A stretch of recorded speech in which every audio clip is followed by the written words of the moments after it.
प्राणादेव अनुप्राणंती। इंद्रियादि जो देवता है, इंद्रादि देवता भी और इंद्रिय भी दोनों ही समष्टि में तो हिरण्यगर्भ के अधीन रहते हैं सारे देवता, उसी से क्रियावान होते हैं। और अध्यात्म में प्राण के अधीन होकर के चेष्टा करती हैं इंद्रियां। अधिदेवत में प्राण के अधीन होकर के इंद्रिय चेष्टा करती हैं, अनुयन पीछे पीछे प्राणंती चेष्टंती। और अध्यात्म और अधिदेवत में अरे हिरण्यगर्भ के अधीन सारे देवता रहते हैं, उसी की अंग विशेष है ना। जितने भी देवता है, अग्नि आदि देवता है, सारे भी हिरण्यगर्भ के अंग विशेष हैं, एक एक अंग भाग है। ऐसे हाथ, एक शरीर के हमारे हाथ पैर आदि हैं, उसी प्रकार से हिरण्यगर्भ के सारे देवता अंग विशेष हैं, इसलिए हिरण्यगर्भ के अधीन रहते हैं। तो उसी के अधीन रह करके उसी प्रकार से चेष्टा करते हैं। और अध्यात्म में प्राण के अधीन सारी इंद्रिय रहती हैं, जैसा जैसा प्राण चेष्टा करता है उसी के अनुसार इंद्रिय भी उसके पीछे पीछे चेष्टा करती हैं। तो ये हो गया, उस कहते हैं मनुष्य और पशु आदि भी प्राण के अधीन होकर के चेष्टा करते हैं। प्राण ही भूतों को आयु है। जो भी प्राण है, प्राण नहीं है तो भूत अरे कैसे नष्ट हो जाते हैं, भ्रष्ट हो जाते हैं, स्थूल शरीर मर जाता है, नष्ट भ्रष्ट हो जाता है। इसलिए सारे प्राण, जो प्राण है पंचवृत्ति वाला प्राण ही भूतों का आयु है, परम आयु है। तस्मा सर्व आयुषम उच्यते। इसी हेतु से प्राण को सर्व आयुषम कहते हैं। सभी की आयु है, मतलब 100 वर्ष जीने, मतलब जिसने प्रारब्ध के को लेकर के आया है जीव शरीर को धारण करके, तो ऐसा व्यक्ति 100 वर्ष तक आयु जीवन धारण करता है। यानी जो व्यक्ति साधक होता है वो 100 वर्ष जीने की या तो 100 वर्ष तक जीता है। 100 वर्ष की आयु ही परम आयु है। यदि विजय भी 60-70 पे भी चला जाता है, किंतु 100 वर्ष की आयु श्रुति ने प्रदान किया गया है कि नहीं? चलो जीरो तो वो पैदा होकर के चले जाएंगे। तो हाँ, तो मतलब ये 100 वर्ष की आयु परम आयु कहलाती है। सर्वम एवं ते आयुर्यंती, कहते सारे व्यक्ति है ना प्राण को ही प्राप्त होते हैं। जब व्यक्ति जो मरता है आदि है, आयुर्यंती, आयु सर्वायु प्राण कहलाते, इसलिए प्राण को ही प्राप्त होती है। अंत्यन गच्छन्ति प्राप्त होती।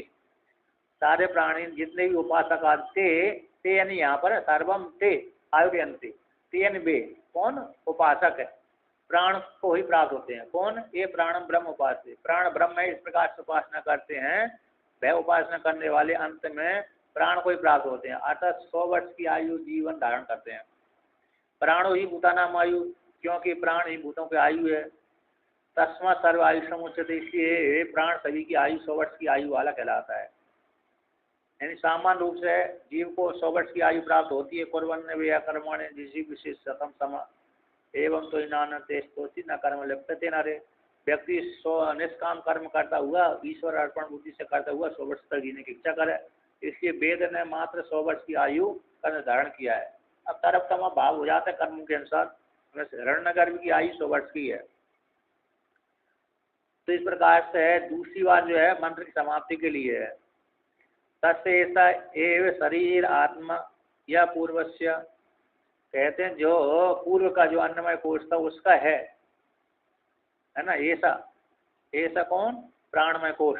तस्य उस अन्नमय का ऐसा, तस्य शब्द से अन्नमय कोश आ गया, ऐसा यानी प्राणमय आ जाएगा। उसे अन्नमय कोश का है प्राणमय शरीर आत्मा कहलाता है। या पूर्वस्य, या पूर्वस्य अन्न का, अन्नमय कोश का या अरे प्राणमय कोश आत्मा कहलाता है। उससे तस्मात ए तस्मात, इससे, उस इस प्राणमय कोश से, इसके भीतर अब तरफतम भाव करते हैं। अन्य अंतर आत्मा मनोया, प्राणमय कोश के भीतर भी एक आत्मा है मनोमय कोश, मनोमय कोश आत्मा है। तेन एस पूर्णा, उस मनोमय कोश के द्वारा है प्राणमय कोश से पूर्ण परिपूर्ण होता है।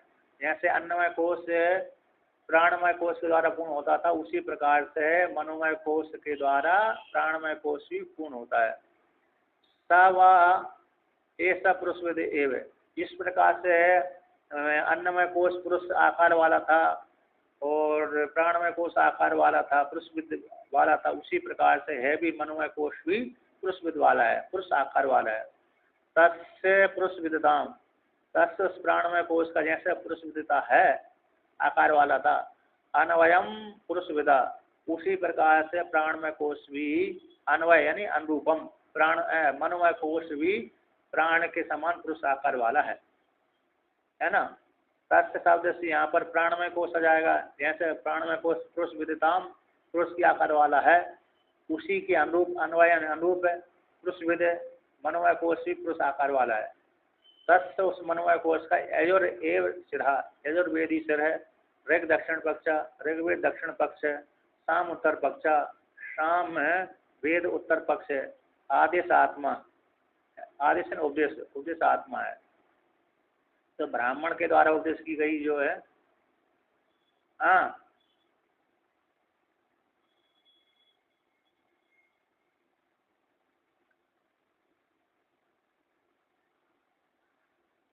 चारों वेद के आते हैं, जहाँ पर भी तीन का नाम आता है ना, तो वहाँ पर अथर्ववेद को चौथे तीन में ही अंतर्भूत कर लेते हैं। तो यहाँ पर तो अथर्ववेद का स्वतंत्र नाम लिया ही है। हाँ, अथर्वांगी रस, अथर्वांगी रस ये अथर्ववेद का ही वाचक है, क्योंकि ऋषि अथर्वांगी रस ऋषि भी हुए और अथर्ववेद भी शब्द उन्हीं के नाम से पड़ा हुआ है।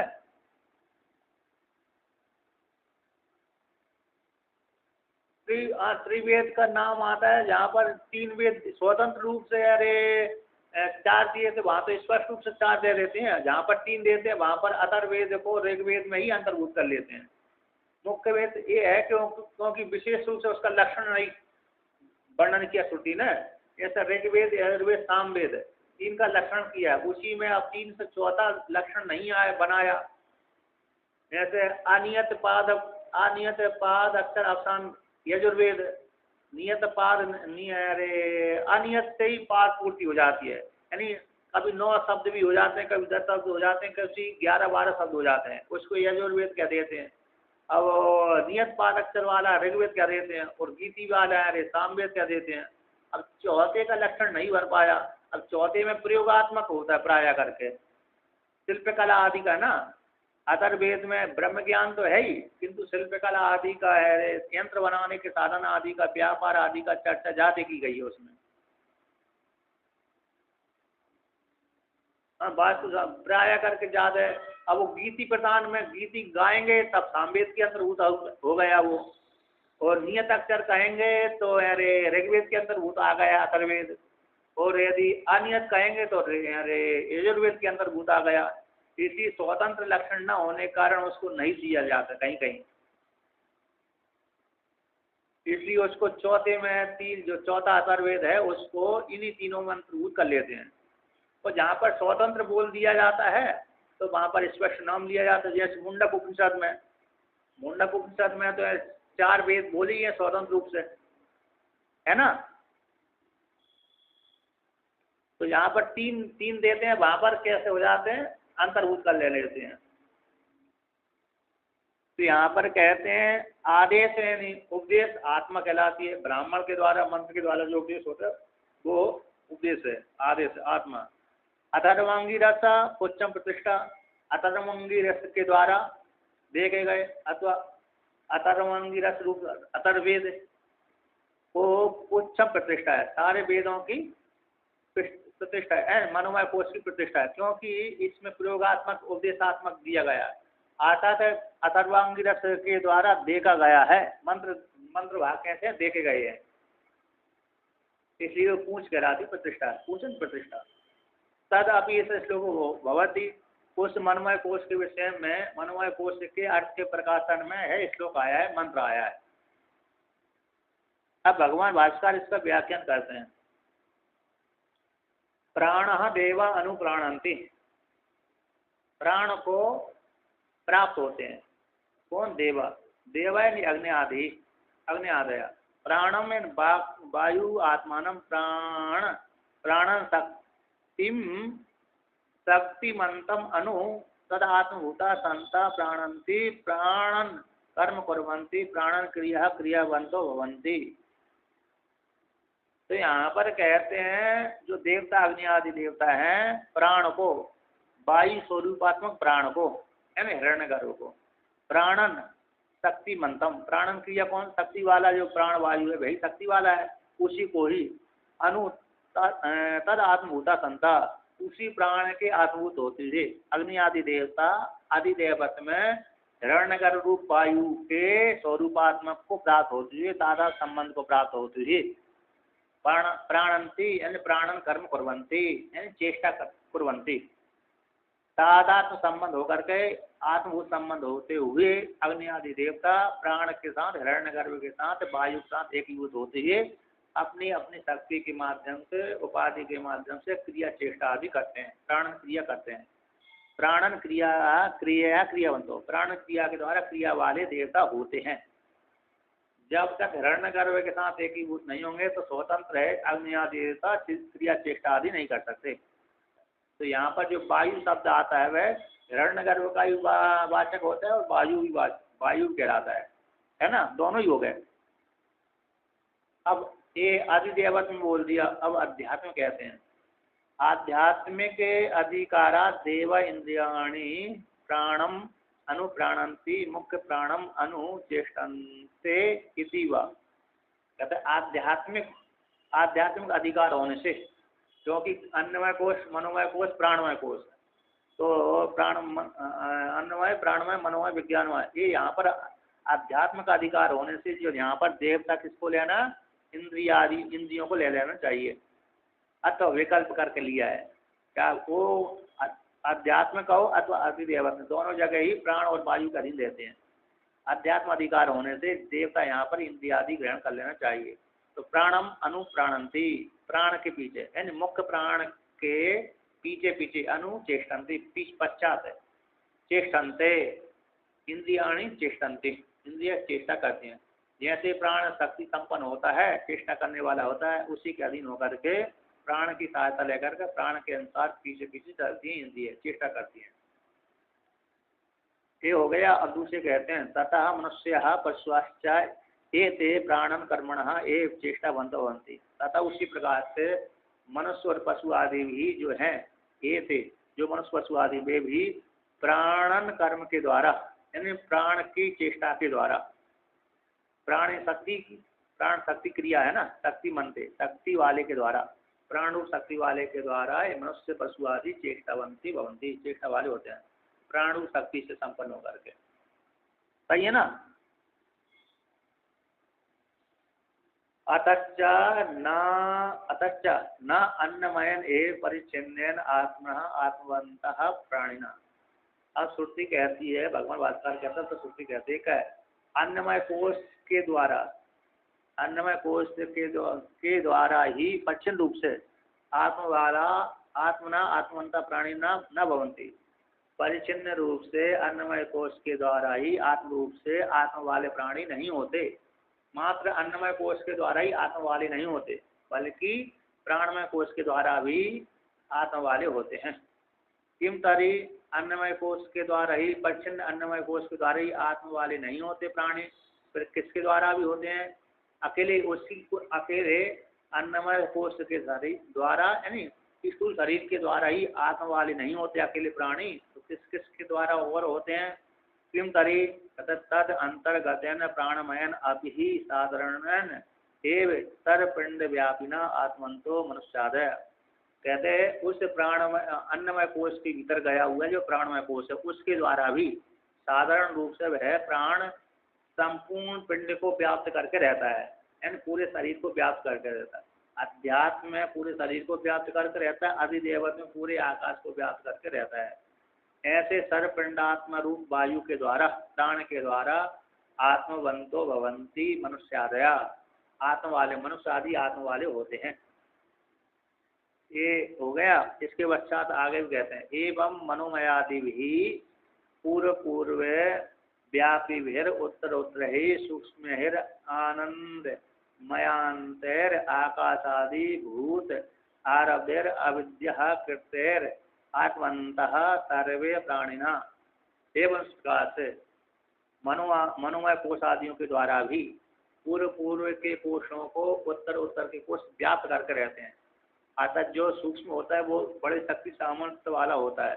तो पूर्व पूर्व पूर्व को व्यापी भेद कोषों के द्वारा व्याप्त, जो व्यापन होने वाले और व्यापन करने, व्यापी के द्वारा व्याप्त होने वाले, पूर्व पूर्व के व्याप्त होते हैं और उत्तर उत्तर के व्यापी होते हैं। तो पूर्व पूर्व के व्यापियों के द्वारा उत्तर उत्तर सूक्ष्मों के द्वारा, है ना, उत्तर उत्तर के सूक्ष्म कोषों के द्वारा व्याप्त कर लेता पूर्व पूर्व के कोषों को। तो उत्तर उत्तर के सूक्ष्म है जो आनंद कोष आदियों के द्वारा आकाश आदि से लेकर के पंचभूत पर्यंत तक जो स्थूल शरीर आदि के द्वारा बने हैं, और अन्नमय कोष आदि से लेकर के आनंदमय कोष सारे पंचभूतों के ही विकार हैं। तो कहते हैं आनंदमयांत, आनंदमय कोष पर्यंत तक और आकाश आदि भूतों से लेकर के सदी वाले भूतों तक ये सारे अविद्या करते, ये सारे पंचकोश कैसे अविद्या के द्वारा बनाए गए हैं। अविद्या के द्वारा ही पंचभूत उत्पन्न हुए, पंचकोश हैं। ऐसे अविद्या के द्वारा किए गए ये पांच कोश पांच भूत आदि, इन अविद्या कृतों के द्वारा ही आत्मवंता सर्वे भवंती प्राणिना, सारे प्राणी आत्मा वाले होते हैं। क्योंकि सारे अविद्या के द्वारा ही पंचकोश और पंचभूत का निर्माण होकर के स्थूल आदि शरीर की उत्पत्ति होती है। इसलिए स्थूल आदि शरीर की उत्पत्ति होने से अविद्याकृत आत्मा के द्वारा, अविद्याकृत शरीरों के द्वारा ही आत्मा वाले सारे प्राणी होते हैं, है ना। अब आगे कहते हैं अब पंचकोशों को हटा करके निर्विशेष आत्मा की ओर ले धावन कराते हैं। पंचकोशों को हटा दिया, पंचभूतों को हटा दिया, स्थूल शरीर सूक्ष्म शरीर कारण शरीर को हटा करके निर्विशेष आत्मा को लेते हैं। तथा स्वाभाविकेन अपि ही आकाशादि कारणेन नित्येन अभिगतेन सर्वगतेन सत्य ज्ञान अनंत लक्षणेन पंचकोश अतिगेन सर्वात्मा आत्मवंता। उसी प्रकार से जिस प्रकार से पंचकोशों के द्वारा परिच्छिन्न आत्मा रूप से जाने जाते हैं, अब पंचकोशों को निवृत्त करके निर्विशेष आत्मा आत्म रूप से जानी जाती है। किंतु जिस प्रकार से पंचकोश आत्मा वाले होते हैं उसी प्रकार से निर्विशेष आत्मा भी आत्मा वाली है। स्वाभाविकेन, स्वाभाविक रूप से आकाश आदि का कारण, जो आकाश आदि का कारण कौन, परमात्मा है, स्वाभाविक रूप से रहता है, किसी दूसरे की अपेक्षा नहीं रखता। ऐसे जो परमात्मा वह आकाश आदि का कारण है, नित्य है और अभिगतेन विकार से रहते हैं। ऐसे परमात्मा के द्वारा सर्वगतेन जो सभी जगह गया हुआ है, व्यापक है, वो उसका लक्षण क्या है, स्वरूप क्या है, सत्यम ज्ञानम अनंतम लक्षण वाला परमात्मा है। सत्स्वरूप ज्ञान स्वरूप अनंत स्वरूप परमात्मा के द्वारा पंचकोश अतिगहन, पंचकोशों से परे है ना, पंचकोशों को पार करके अवस्थित रहता है। ऐसे सर्वात्मना, उस सर्वात्म परमात्मा के द्वारा, निर्गुण परमात्मा के द्वारा सारे प्राणी कैसे होते हैं, आत्मवंता, आत्मा वाले होते हैं। क्योंकि परमात्मा का ही नाम है आत्मा, उसी परमात्मा का नाम आत्मा के द्वारा ही सारे प्राणी आत्मा वाले होते हैं। ब्रह्म आत्मा ऐसा शब्द आया। सा ही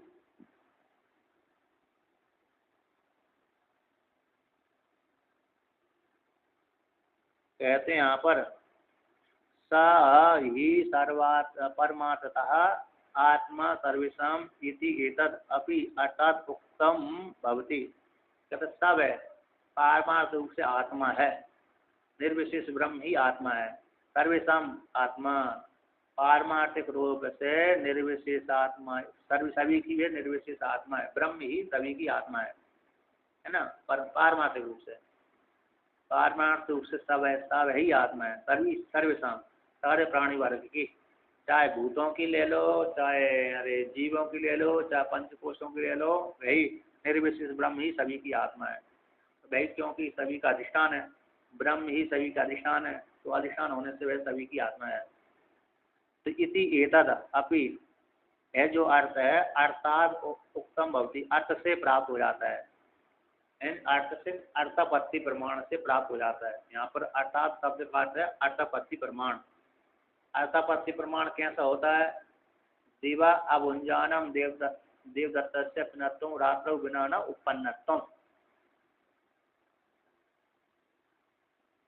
हाँ, अर्थापत्ति वही समझा रहा हूँ।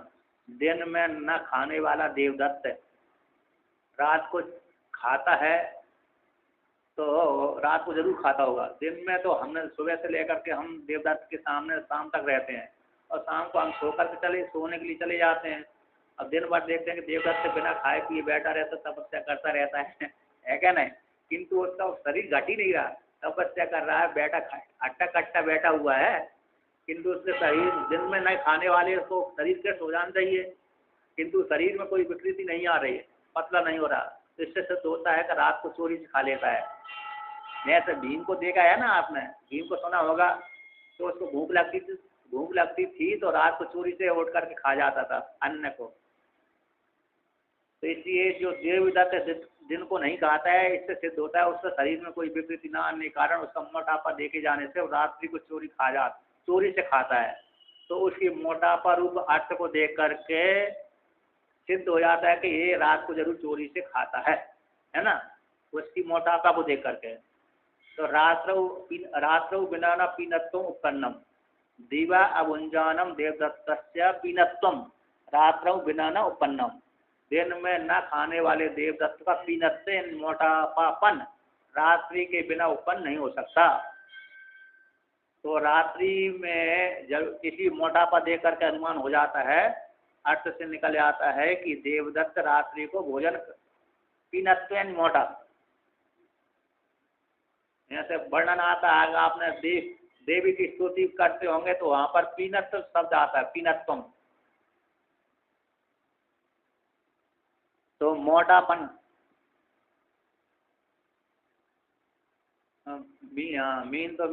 पीने यानी मोटापन होता है, स्त्री आदि के विशेष उसमें आता है, स्तन आदि के केस में ज्यादा अर्थ वर्णन आता है उसका। पीनत्व का शब्द, पीन शब्द का अर्थ होता है मोटा।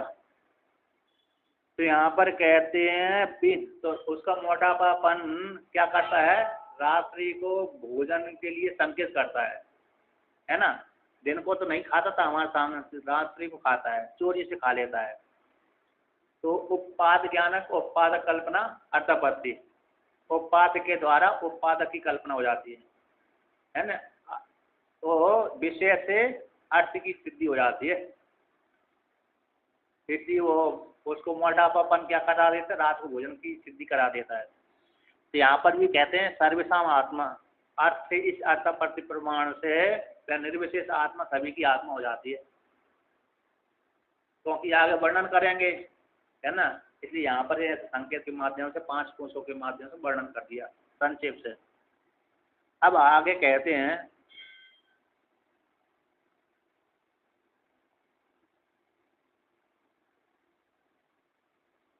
ये निर्विशेष आत्मा कैसे संपूर्ण कोशों के अध्यास का अधिष्ठानभूत है ना, चिदात्मा है, किसी आत्मा शब्द के द्वारा कही गई है। तो यहाँ पर कहते हैं प्राणम देव अनु प्राणंति इति युक्तम कहते अस्मादिति, कहते सारे देवता प्राण के पश्चात अनन पश्चात प्राणंति चेष्टंति है ना। सारी इंद्रियादि देवता है प्राण के चेष्टा के अनुसार पीछे पीछे ही चेष्टा करते हैं, प्राण के अधीन होकर के चेष्टा करते हैं। ऐसा जो आपने कहा था उत्तम इति उत्तम, जो कहा था वह तत्कस्मात के हेतु से सारे इंद्रियादि देवता प्राण के अधीन होकर के चेष्टा करते हैं। तो सिद्धांत कहता है इस प्रकार से करते हैं, प्राणो ही यस्मात् भूतानाम प्राणिनाम आयुर्जीवनम, यानी क्योंकि यानी यस्मात् जिस हेतु से भूतानाम प्राणिनाम सारे भूतों का प्राणी जो चेष्टा करने वाले जितने भूत प्राणी हैं उनका जो प्राण है कहता है आयु है, आयु जीवन है, आयु शब्द का अर्थ है जीवन।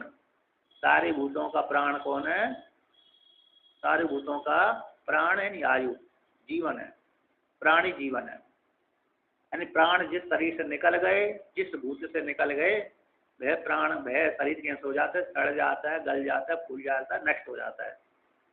अब उसी को श्रुति के द्वारा उदाहरण देते हैं, यावद ही अस्मिन शरीरे प्राणो वसति तावद आयु, कहते हैं जब तक इस स्थूल शरीर में प्राण रहता है, प्राण वसति रहता है, तब तक है उस शरीर वाले को व्यक्ति कहते हैं ये जीवित है, ये आयु वाला है ना। जीवित व्यक्ति आयु वाला है। तो जिस समय जिस काल में प्राण निकल जाते हैं तो घर वाले कहते हैं मर गया, है ना, जल्दी ले चलो शमशान घाट पर।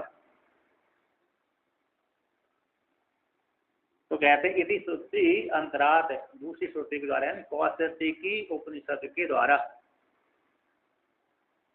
तस्मात् सर्व आयुषम, इसी हेतु से यह प्राण सभी का आयु कहलाता है।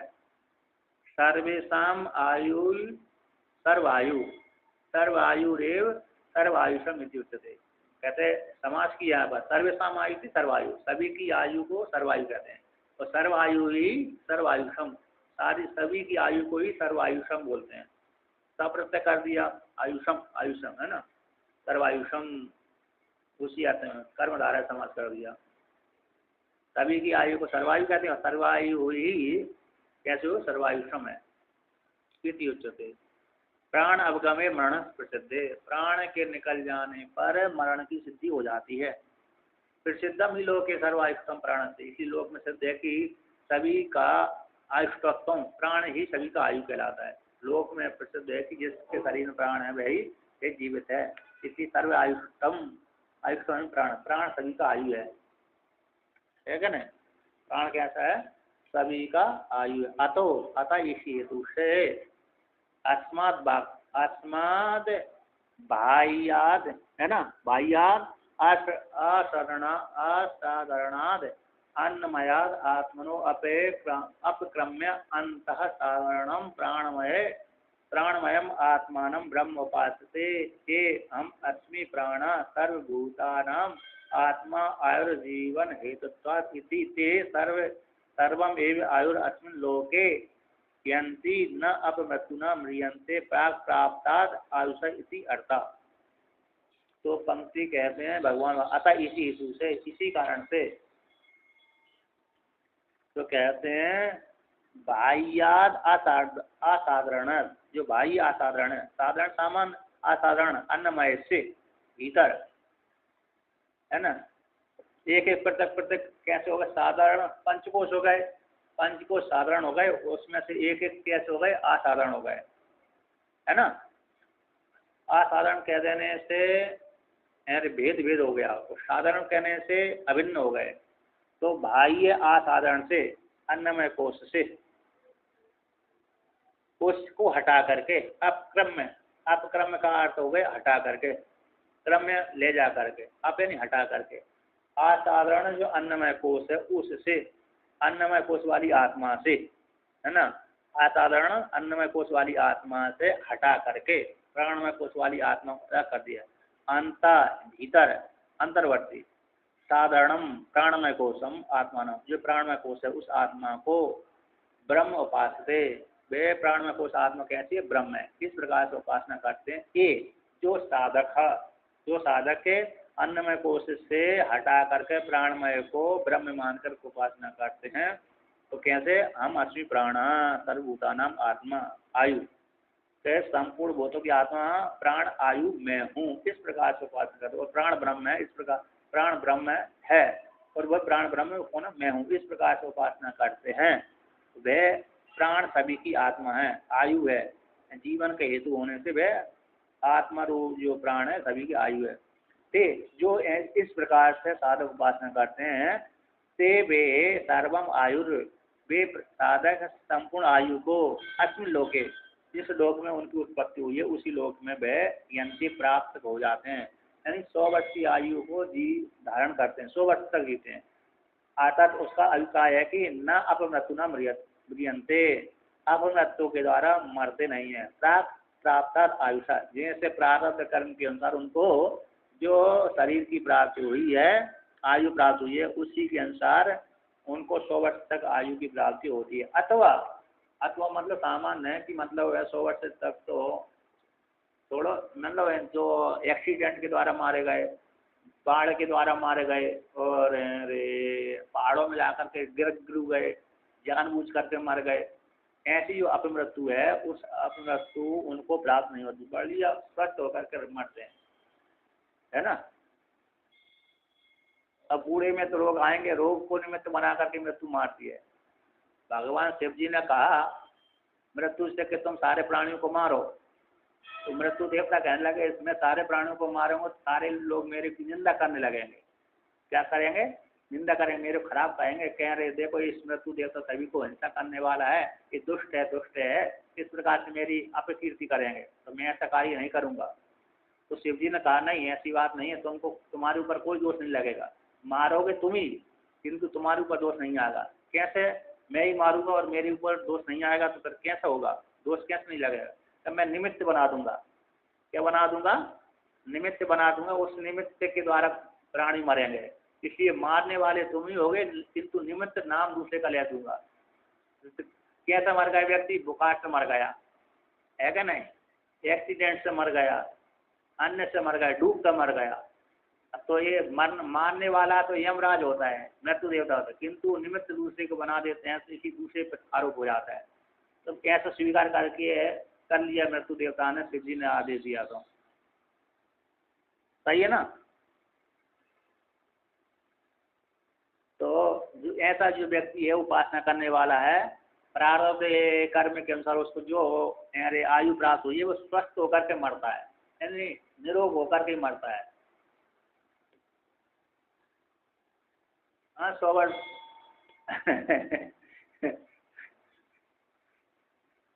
हाँ प्रारब्ध है, मतलब जो जिनका जो भी है ना एक्सीडेंट आदि से अपमृत्यु नहीं होते, मतलब स्वस्थ होकर के ठीक ठीक मरता है। 100 वर्ष की आयु तक जी लेता है आजकल। अब 100 वर्ष की आयु मतलब 80 वर्ष वाली हो गई थी, है क्या नहीं? 80 वर्ष वाली ठीक ही है।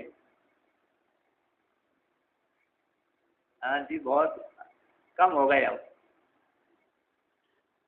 तो।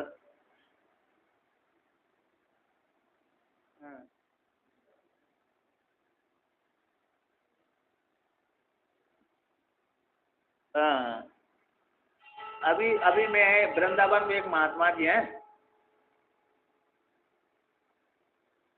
हाँ अभी वृंदावन में हनुमान टेकरी है ना, तो भोगला आश्रम के सामने हनुमान टेकरी रासलीला होती रहती। तो वो हनुमान टेकरी की जो महंती जी है वो 102 से 102 3 4 वर्ष के हैं, वैष्णव महात्मा है। हाँ मतलब बहुत से लोग जी जाते हैं, और बहुत से लोग प्राय करके अपने को तो ऐसा है 70 में चले जाना चाहिए, क्योंकि फिर बुढ़े में ज़्यादा घटना पड़ती है। नहीं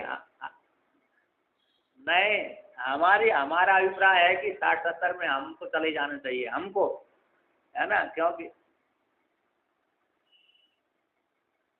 नहीं, हमारी तो अभिप्राय है कि हमको 60-70 में हमारी आयु समाप्त हो जानी चाहिए, क्योंकि बुढ़े में ज़्यादा घटना पड़ती है, पराधीन सपने सपनाई है क्या नहीं।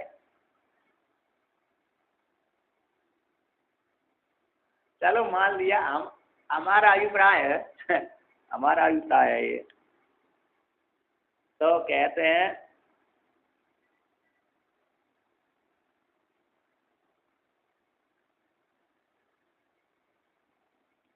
सही सही सही सही। अब उसी को कहते हैं सर्व आयुष्यम को कहते हैं कि शतम वर्षाण इति युक्तम सर्वम आयुर इति श्रुति प्रसिद्धे।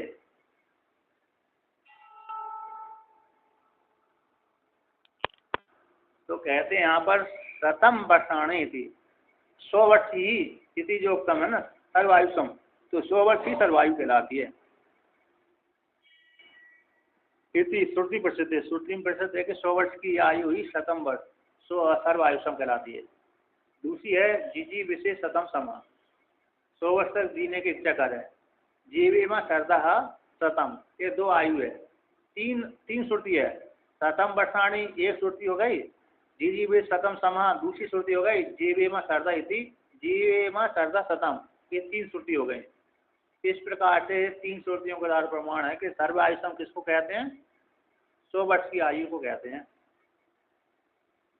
कहते हैं किम कारणम प्राणो ही भूतानाम आयुष तस्मा सर्व आयुषम उच्यते थी, क्या क्या कारण है कि संपूर्ण भूतों का प्राण ही आयु है, 100 वर्ष की आयु प्राण ही सर्व आयु कहलाता है। क्या कारण है? यस्मात् जिस हेतु, तस्मात् उसी हेतु से, क्योंकि इसके बिना चेष्टा न होने से, प्राण के बिना प्राणी कुछ भी न करने में समर्थ न होने से, इसी प्राण ही संपूर्ण भूतों के आयु है। इसलिए प्राण ही सर्वायुषम इति उच्यते। प्राण कैसे सर्वायुषम कहलाती है ना। 100 वर्ष की आयु हुई, 100 वर्ष की आयु ही प्राण है।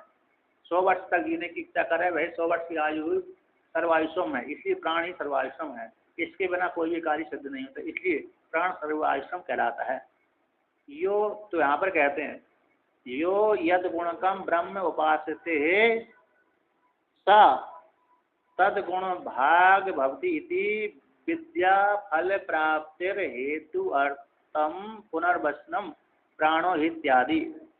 जो कोई भी साधक है जिस गुण को लेकर, जिस गुण वाले ब्रह्म की उपासना करता है, तब साधक तद गुण भाग भवति, वह साधक उसी गुण के भाग वाला हो जाते हैं, यानी उस गुण के स्वभाव वाला हो जाते हैं।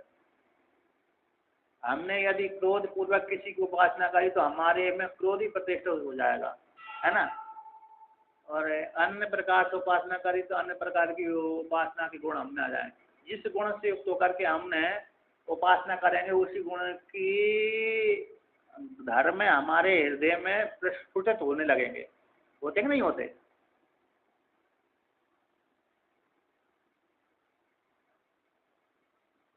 हाँ हाँ, ये ब्रह्म में भी हो गए। और अरे सामान्य व्यक्ति जहाँ पर भी हम देख के सुनते हैं ना, वो गुणों का ही तो आरोपण हो गया, चिंतन हो गया ना, उसको उपासना हो गई। हम जैसे हमारे संस्कार, हमने घर में रहते उस प्रकार के संस्कार देखे, तो गुणों की वो देखते देखते वो हमारी उपासना में परिवर्तन हो गया। तो इसलिए वो हमें वो संस्कार प्रस्फुट होते रहते हैं कि हमने जो घर में देखे थे, आश्रम में जो संस्कार हमने देखे, महात्माओं के बीच में रहते वो संस्कार हमें आरोपित हो गए, तो उसी प्रकार संस्कार हमें आविर्भूत हो जाते हैं।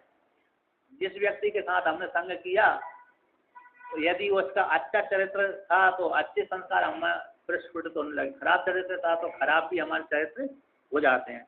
दोनों प्रकार से है नहीं।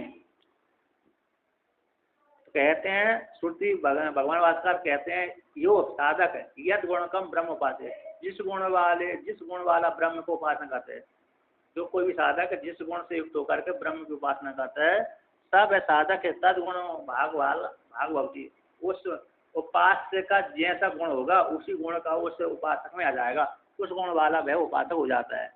तो यहाँ पर विद्या की फल की प्राप्ति में, है ना, विद्या के फल की प्राप्ति के हेतु के लिए एक पुनर्वचन दोबारा ग्रहण किया गया है। यानी विद्या के फल की प्राप्ति के हेतु के लिए, यानी जो व्यक्ति जिस प्रकार के गुण से युक्त होकर के उपासना करता है, वह साधक उस गुण वाला हो जाता है। ऐसे विद्या की फल की प्राप्ति के हेतु के लिए पुनः दोबारा कहा गया प्राणो ही इत्यादि। प्राण ही सर्व आयुषम उच्यते, तस्मात् सर्व आयुषम इति उच्यते। प्राणो ही भूतानाम आयु सर्व तस्मात् सर्व आयुषम उच्यते। ये दोबारा पंक्ति आई है, ये किसके लिए है? विद्या के फल की प्राप्ति के हेतु के लिए दोबारा का ग्रहण किया गया। श्रुति ने वचन बोला है, तस्य पूर्वस्य अन्नमयस्य एष एव शरीरे अन्नमये भव शरीर आत्मा। तस्य पूर्वस्य, किसका पूर्व है? अन्नमय का। अन्नमय का ऐसा यह प्राणमय कोश है। शरीरे अन्नमय शरीर में, भव यानी होने वाला, शरीर आत्मा। शरीर के भीतर कौन रहता है? प्राणमय कोश रहता है। इस शरीर का आत्मा कहलाता है प्राणमय कोश। कहा कौन? या ये सब प्राणमय, ये प्राणमय कोश उसकी आत्मा कहलाती। कौन? अन्नमय कोश की। तो कहते हैं यहाँ पर तस्माद् व एतस्माद् इति युक्त अर्थाम अन्यत, उससे, अन्नमय कोश से, प्राणमय कोश से भिन्न, एतस्मात् इससे, अर्थ से, अन्य अर्थम, उक्त अर्थ से अन्य भिन्न, अन्यो अंतर आत्मा प्राण मनोमय। कहते हैं उससे, इससे किससे हो गया? प्राणमय कोश से भिन्न आत्मा मनोमय है।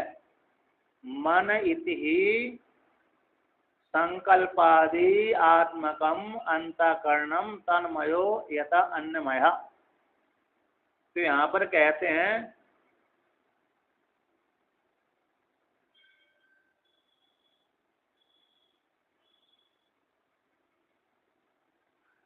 अरे, तो कहते हैं मन, कहते हैं मन कैसा है, संकल्प स्वरूपात्मक है, संकल्पादि आत्मकम, संकल्प स्वरूपात्मक है, अंतःकरणम है ना, संकल्प स्वरूपात्मक अंतःकरण जो मन है, तन्मयो, तन्मयो का तो गई अंतःकरणमय मनोमय, तो मनोमय हो गया। एंड यथा अन्नमय, जैसे अन्न की प्रधानता होने से अन्नमय कोश हो गया, प्राण की प्रधानता होने से प्राणमय कोश हो गया, मन की प्रधानता होने से मनोमय कोश हो गया, मन पराया तो मनोमय कोश है जिसमें संकल्प विकल्प ज्यादा होते हैं। कहते सो अयम प्राणमय आभ्यंतर आत्मा है, जो मनोमय कोश है प्राणमय कोश के भीतर है, प्राणमय कोश के भीतर होने के कारण वह प्राणमय कोश की आत्मा कहलाती है।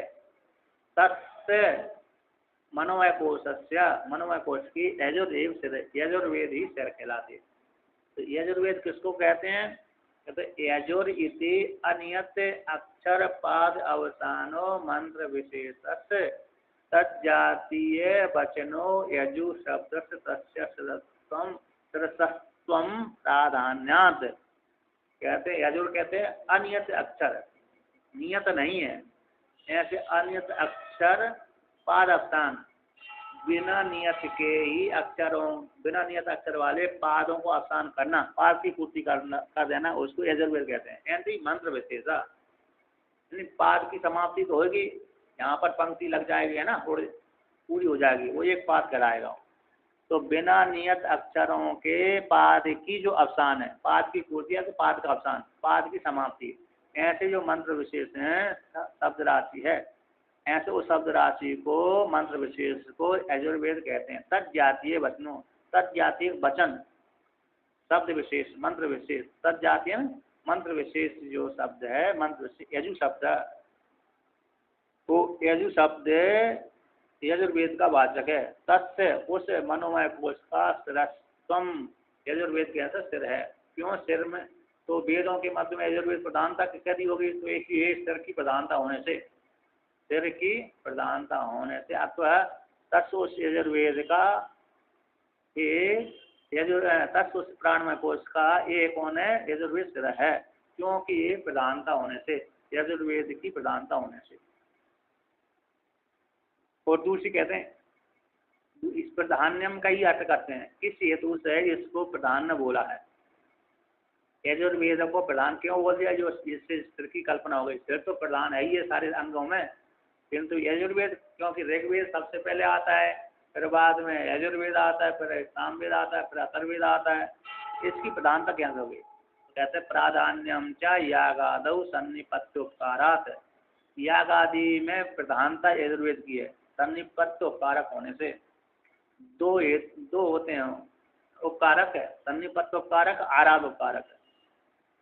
याग के अंगभूत जो होते हैं मंत्र विशेष है, न्याय है, सन्निपत्य उपकारक न्याय, और है कैसा आराध उपकारक न्याय, कर्म अंग विशेष, कर्म के अंगभूत साधन विशेष, जैसे सन्निपत्य होते हैं नजदीक के साधन, और आराध उपकारक, आराध उपकारक होते हैं दूर के उपकारक, उपकारे में उपकार करने वाला।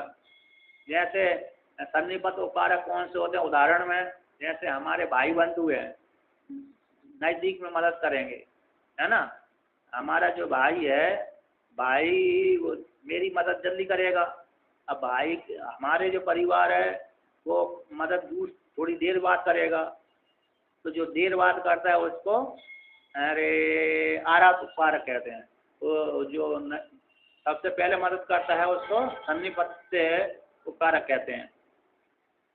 तो जो नज़दीक में कर्म के अंगभूत होते हैं, नज़दीक में उपकारक करते हैं, वो सन्निपत्य उपकारक कहते हैं, तो दूर में देर में उपकार करते हैं उनको आराध उपकारक कहते हैं। जैसे ब्रह्म विद्या के प्रति अरे ज्ञान जो श्रवण मन निध्यासन है ना, से नए श्रवण मन निध्यासन रूप जो तीन है, वह ब्रह्म विद्या के सन्निपत्त उपकारक हैं, क्योंकि इन्हीं के द्वारा क्या होता है, ब्रह्म ज्ञान की प्राप्ति होती है। और आराध उपकारक मतलब दूर के उपकारक, कर्म कांड है, उपासना कांड है, ये दूर के उपकारक है ब्रह्म विद्या के प्रति, क्योंकि कर्म कांड करेंगे अंतःकरण शुद्धि होगी, उपासना करेंगे अंतःकरण शुद्धि होगी, इस पर ज्ञान की योग्यता आएगी। श्रवण मनन निध्यासन करेंगे पर ज्ञान की योग्यता आने के कारण श्रवण मनन निध्यासन के माध्यम से ज्ञान की प्राप्ति होगी। अब पहले से ही अंतःकरण शुद्ध था, इसी श्रवण मनन निध्यासन किया तो ब्रह्म ज्ञान हो गया। इसलिए आराध, और कभी कभी जो आराध शब्द है, ये आराध शब्द नजदीक का भी वाचक हो जाते हैं, दूर का भी वाचक होता है, किंतु जहाँ पर सन्निपत्त और आराध दोनों साथ साथ आते हैं तो वहाँ पर सन्निपत्त नजदीक का वाचक होता है, आराध दूर का वाचक होता है ना। तो याग आदि में यजुर्वेद का प्राधान होता है सन्निपत्त उपकारक होने से, इसे यजुर्वेद को क्या कह दिया, तटस्थ की कल्पना कर दिया मनोमय कोश की। तो आप कहते हैं तेजूसा ही हविर दीप्यते स्वाहाकार आदि न, क्योंकि यजुर्वेद के द्वारा, यजुर्वेद के मंत्रों के द्वारा है ना, यजुर्वेद के शब्द राशि जो मंत्र, उन मंत्रों के द्वारा हविर दीप्यते, हवि छोड़ी जाती है ना, हविर है ना, हविर दीयते, हवि दीयते है ना, दीप्यते नहीं, हविर दीयते, हवि दी जाती है, किसमें दी जाती है, अग्नि में दी जाती है, किसके द्वारा, कहते स्वाहाकार इत्यादि न, स्वाहा बसठ आदि के द्वारा है ना। स्वा का देवताओं के लिए स्वा शब्द प्रयोग करते हैं और पितरों के लिए स्वदा करते हैं। तो स्वाहाकार आदि मंत्रों के द्वारा, जितने मंत्र बोलेंगे, मंत्र बोलते बोलते लास्ट में स्वाहा बोल देते हैं, तो स्वाहाकार इत्यादि मंत्रों के द्वारा हवि दीयते देवतेभ्यो, देवताओं के लिए हवि का प्रदान किया जाता है यजुर्वेद के मंत्रों के माध्यम से। अथवा विकल्प कर रहे हैं भगवान भास्कर, तो कहते हैं क्यों, वाचनिकी वह स्थिर आदि कल्पना सर्वत्र, वह है ना, अतः वाचनीय वेद प्रमाण से, तो वेद प्रमाण से इनमें स्थिर आदि कल्पना सर्वत्र कर लेना चाहिए। वेद का प्रमाण, वेद ने ऐसे बोल दिया तो वेद ने बोल दिया तो उपासना के लिए इस प्रकार से मान लेना चाहिए, नहीं तो ये जो सबसे पहले कौन आना चाहिए था, ऋग्वेद आना चाहिए था, है ना, किंतु वेद ने बोल दिया तो इसलिए वेद की कल्पना इसमें मान लेना चाहिए। अब यहाँ पर उसी को वर्णन करते हैं, यजुर्वेद को कहते हैं, तो मनुष्यो ही स्थान प्रयत्न नाद स्वर वर्ण पद वाक्य विषया तत् संकल्पात्मिका तद भाविता वृत्ति श्रोत्रादि करण द्वारा यजु संकेत विशिष्ट यजुर इति उच्यते।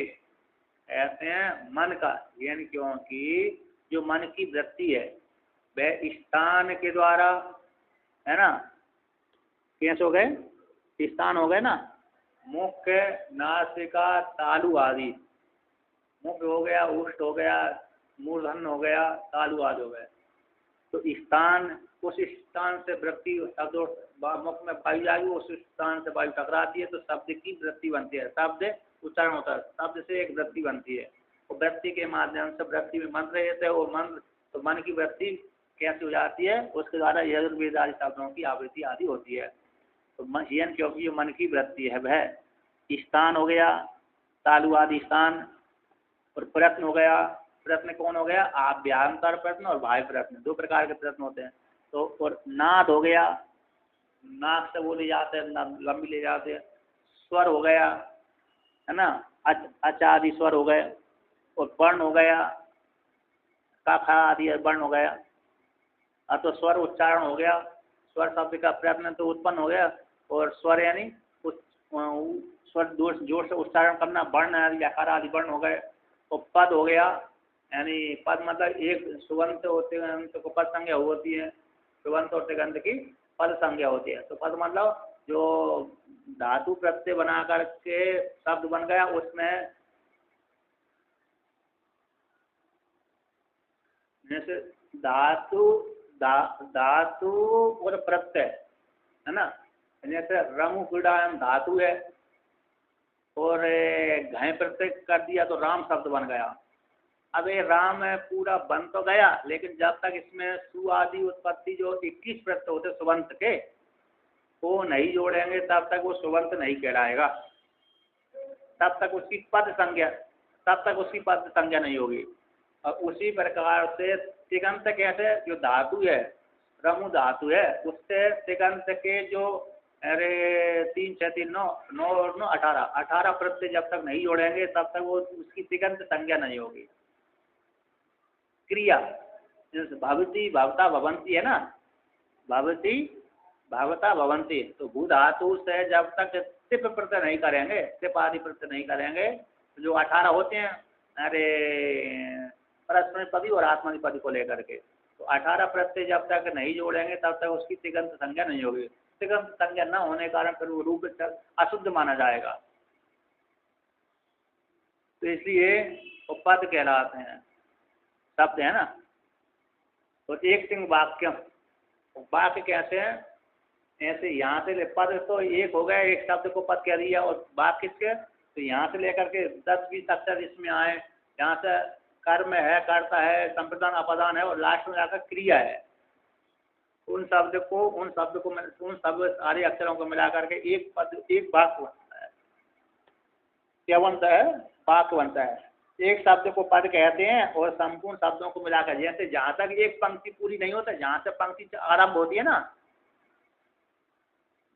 तो जहाँ तक समाप्त नहीं होती, जब तक डंडा नहीं आता तब तक वो वाक्य नहीं बनता। जब जो डंडा समाप्ति हो जाती है उतनी पंक्ति को वाक्य बोलते हैं। जैसे मनसो लेकर के, मनसो से आरंभ हुआ, यजुरीति उच्चते, यहाँ तक कि जो जितने भी अक्षर आए हैं वो सारे वाक्य कोटि में आएंगे। तो मनसो मात्र एक शब्द है, मनसो है ही शब्द है, एक वृत्ति शब्द है, ये मात्र पद में आएगा क्योंकि इसमें सुबंत जोड़ा हुआ है, ठीक है ना। एक एक अक्षर को अरे उच्चते, उच्चते शब्द बोल दिया तो पद संज्ञा हो गई, बत्ती अखिल शब्द बोलिए तो पद संज्ञा, किंतु पूरे अक्षर जिसमें 50 भी हो सकते हैं, 100 भी हो सकते हैं, 150 200 भी अक्षर हो सकते हैं, उन शब्द को वाक्य बोलते हैं, हो गए ना। तो ऐसे पद वाक्य को विषय करने वाली जो वृत्ति विशेष है, तद संकल्पात्मक है, संकल्प स्वरूपात्मक है। कौन, स्थान प्रश्न नाद स्वर वर्ण पद वाक्य विषय वाली, वे सारे कैसे संकल्प स्वरूपात्मक है। तद संकल्प स्वरूप है, हाँ मन की वृत्ति है, वे सारे मन की वृत्ति, तद संकल्पात्मक है, ये सारे स्थान प्रश्न नाद स्वर वर्ण पद वाक्य विषय वाली ये सारे संकल्प स्वरूपात्मक है। तद भाविता, उनसे भावित है, संकल्प से भावित है, स्थान प्रश्न आदि के माध्यम से जो वृत्ति बनती है, इनसे भावित बनने जो मन की वृत्ति, मनसो वृत्ति, मन की वृत्ति बनती है। मन की वृत्ति किस प्रकार से बाहर देश को जाती है उसके विषय में कहते हैं। पहले यहाँ तो उठेगी, मन तत्त स्थान से वह मन के द्वारा वो शब्द उच्चारण होगा, है ना, शब्द उच्चारण होने से वो फिर बाहर विषय को देश को गमन करेगी। तो मन की जो वृत्ति है श्रोत्रादि इंद्रियों के द्वारा, श्रोत्रादिकरण द्वारा, तो श्रोत्रादि इंद्रियों के द्वारा वह बाहर देश को जाती है, बाहर को भी आती है, अंतर को भी आती है। तो श्रोत्रादियों के द्वारा, अंतर को तो जरूरत नहीं रहती किंतु बाहर देश को गमन करती है, और अंतर में फिर चिंतन करता है। श्रोत्रादिकरण द्वारा जो मन की वृत्ति है, यजुर्वेद संकेत विशिष्टा, यजुर्वेद के संकेत से विशिष्ट होती है, इसलिए यजुर्वेद के संकेत से विशिष्ट होती हुई जो मन की वृत्ति यजुर्वेद उच्चते, यजुर्वेद कहलाती है ना। तो तत्त स्थान से उत्पन्न होता हुआ जो शब्द विशेष मन की वृत्ति है वह श्रोत्रादि इंद्रियों के द्वारा बाहर देश को जाकर के विषयों को विषय कर देती है, फिर मन के द्वारा चिंतन होता है, मन के द्वारा वो शब्दों से मन के द्वारा शब्द यजुर्वेद के शब्द के संकेत से उत्पन्न होती है, इसी वे यजुर्वेद के शब्दों के द्वारा संकेत से विशिष्ट होती हुई मन की वृत्ति ही यजुर्वेद कहलाती है। तो यजुर्वेदी उच्चते, उसी को यजु कहते हैं। यजु नामक ऋग्वेद, यजु नामक जो शब्द राशि के द्वारा, यजु शब्द से भाई यजुर्वेद विदित होता है, तो ऐसा जो यजुर्वेद है वह संकेत से विशिष्ट होती हुई श्रोत्रादिंद्रियों के द्वारा जो मन की वृत्ति वह यजुर्वेद कहलाती है। एवं इस प्रकार से ऋग्वेद ऋग एवं सामंता, इसी प्रकार से तत्तर स्थान प्रयत्न नाद स्वर वर्ण पद वाक्य को विषय करने वाली तत्संकल्पात्मिका जो वृत्ति विशेष है, उससे वृत्ति से भावित है ना, मन की जो वृत्ति है इनसे भावित होती हुई श्रोत्र आदि इंद्रियों के द्वारा जो ऋग्वेद संबंधी ऋग्वेद संकेत से विशिष्ट वाली जो वृत्ति बनती मन की वृत्ति वह ऋग कहलाती है, और सामवेद विशिष्ट संकेत वाली जो वृत्ति बनती है सामवेद वाली मन की वृत्ति कहलाती है। उसको सामवेद कहते हैं, उसको ऋग्वेद कहते हैं।